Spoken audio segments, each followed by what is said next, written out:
ॐ गं गणपतये नमः। ॐ ऐं सरस्वत्यै नमः। कल हमने विदुर नीति के अंतर्गत संसार में सुख प्रदान करने वाली 6 वस्तुओं पर विचार किया। उसी श्रृंखला में विदुर जी के व्यक्ति के मन में सदैव निवास करने वाले 6 शत्रुओं के बारे में बताते हुए कहते हैं, शरणामात्मनि नित्यानाम् ऐश्वर्यं योऽधिगच्छति न स पापै कुतो नर्थे युज्यते विजितेन्द्रिय। जो व्यक्ति काम, क्रोध, लोभ, मद, मोह और मत्सर को वश में कर लेता है, वह जितेंद्रिय कहलाता है।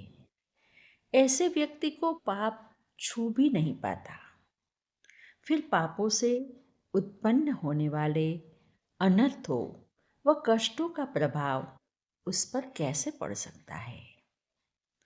हम जानते हैं, काम, क्रोध, लोभ, मद, मोह, मत्सर ये ऐसे शत्रु है जिसको छोड़ना बहुत कठिन है।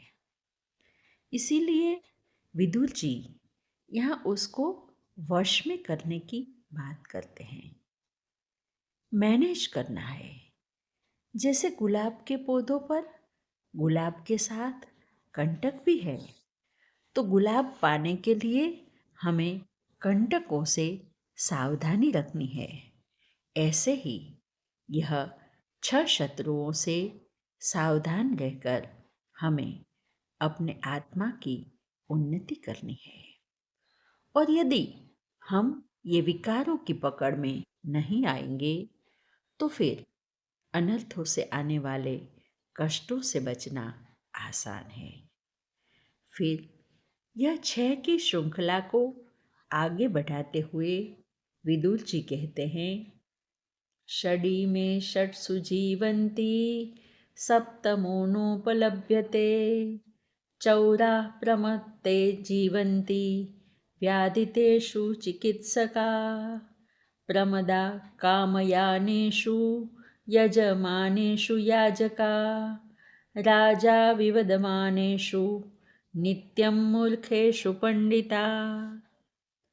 ये 6 प्रकार के लोग दूसरों से अपनी आजीविका चलाते हैं। चोर असावधान लोगों से, चिकित्सक रोगी से, वेश्या कामी पुरुषों से, पुरोहित यजमानों से और राजा लड़ाई झगड़े वाले करने वालों से तथा विद्वान मूर्ख से अपनी आजीविका चलाता है। और फिर आगे कहते हैं, षडीमानि विनश्यन्ति मुहूर्तमनवेक्षणात् गावः सेवा कृषिर्भार्या विद्या वृषलसंगति। इनकी देखभाल में थोड़ी सी लापरवाही हो जाने से ये 6 चीज़ें नष्ट हो सकती है।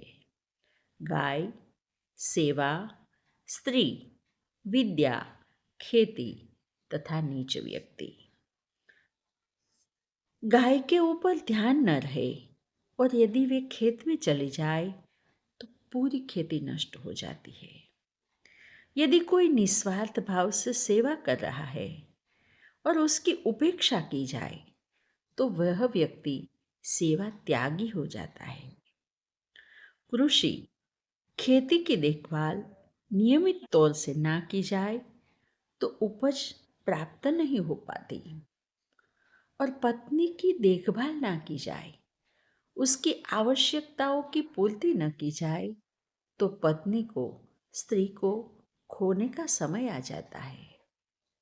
विद्या का नियमित स्वाध्याय न किया जाए तो विद्या विस्मृत हो जाती है। और नीच व्यक्ति से मित्रता कभी लंबी टिकती ही नहीं है।